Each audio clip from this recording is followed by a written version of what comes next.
Pour ceux qui n'auraient pas la chance de vous connaître, comment est-ce que vous vous présentez? Qu'est-ce que vous faites? Je suis donc la directrice artistique de la Fondation Art Explora, avec une double vocation, la vocation de soutenir la création contemporaine et la vocation d'aller à la rencontre des publics, de créer des dialogues, des passerelles entre les publics, les acteurs institutionnels, les artistes, les commissaires d'exposition.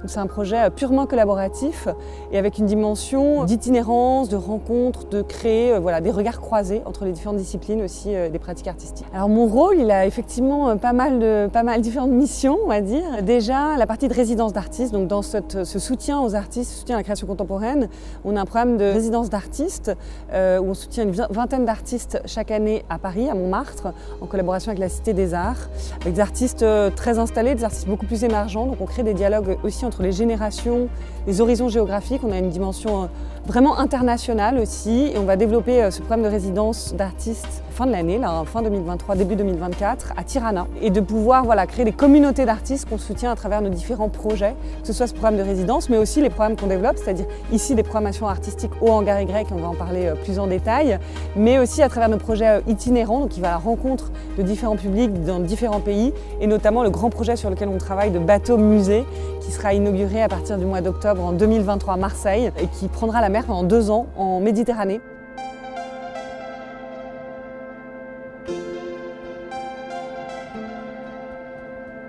Où sommes-nous? C'est quoi le Hangar Y? C'est un bâtiment sublime, énorme. Pourquoi on est là? Qu'est-ce que c'est que ce lieu? Effectivement, vous voyez ce lieu impressionnant qui a une histoire incroyable. Ce Hangar Y, on est à Meudon, on est au début de la forêt de Meudon. On est dans un patrimoine extrêmement important de la forêt de Meudon, à travers le nôtre, mais aussi à travers ce bâtiment, qui est un bâtiment qui est essentiel dans l'histoire de l'aéronautique en France, puisque c'est un des plus anciens hangars à dirigeables du monde.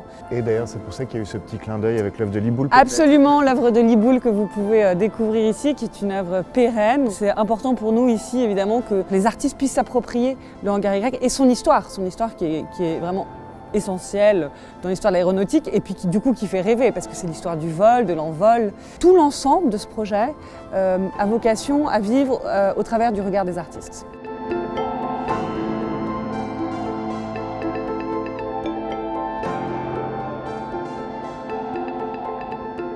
On sera ici dans des expositions temporaires, 2 expositions par an, qui ont pour vocation d'avoir des thématiques assez universelles, mais aussi scientifiques, parce que Meudon est un berceau scientifique extrêmement important. La première exposition se doit d'être une référence à l'histoire du bâtiment.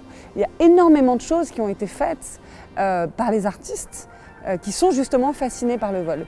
Et dans une démarche, du coup, ce genre de thématique, même si c'est des artistes extrêmement contemporains, vont toucher le grand public, comme il s'est passé avec la préouverture, les performances de Johan Bourgeois qui étaient juste incroyables, beaucoup d'émotions et le nombre de personnes qu'il y avait. Et il y avait aussi des initiatives très pédagogiques de médiation. Il y avait le camion du Centre Pompidou qui était là. C'est quoi un petit peu l'objectif? Donc il y a les expositions, mais il y a autre chose, j'ai l'impression. On a fait ces premiers ateliers avec Thanks for Nothing en préouverture du bâtiment pour créer des connexions entre des artistes, évidemment essentiels dans la scène artistique, qui pouvaient rencontrer des publics scolaires, des associations qui vont travailler ensemble à une œuvre commune. C'est extraordinaire, c'est un moment d'union entre des générations différentes, des associations, des publics scolaires, des enfants plutôt jeunes, etc., qui vont rencontrer un grand artiste. Donc on a eu Pascal Martin-Taillou, Barthélemy Togo, Cécilia Benguelea, là on continue avec Touventra. Il y a une espèce de fascination de la rencontre de l'artiste et puis de créer quelque chose en commun.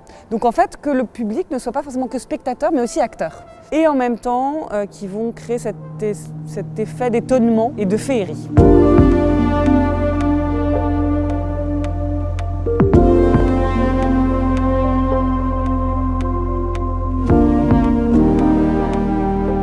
Déjà pu assister à des performances, à des expositions, mais comment il va être activé, comment il va vivre, qu'est-ce qui va se passer en fait? Cette préouverture avait vocation à montrer qu'on est très pluridisciplinaire, que ça s'intéresse à toutes les pratiques et encore une fois à des artistes installés comme des artistes plus émergents, à cette dimension des publics qui est vraiment aussi au cœur de ce projet. Pourquoi il faut venir à l'expo inaugurale? Pourquoi il faut venir au Hangar Y? Qui peut venir? Est-ce que c'est payant? Comment ça se passe? Déjà pour découvrir ce lieu, aussi près de Paris finalement, c'est assez unique. Donc rien que pour ça, moi je dis ça vaut vraiment le détour. Je pense que l'exposition va être une exposition qui est un peu différente de ce qu'on est habitué à voir, qui a ce côté un peu comme ça, un peu fou, et qui peut être très amusante en fait. Et en même temps, on apprend beaucoup de choses, parce qu'on apprend beaucoup de choses sur l'histoire de l'aéronautique à travers les archives, etc. Donc, toute la collection du musée de l'air Bourget, elle est extraordinaire en fait, d'objets fascinants, etc. Donc, il y a quelque chose qui est très fascinant par rapport à ça. À travers voilà, tout type de médiums qui seront présentés ici dès l'inauguration en mars 23. Bah super, très riche programme, ça donne envie. Vous avez réussi à nous convaincre. Merci beaucoup Blanche. Et à très bientôt pour la suite peut-être de ce qui se passera avec Art Explorer en général. Absolument. Merci beaucoup Marc. Merci.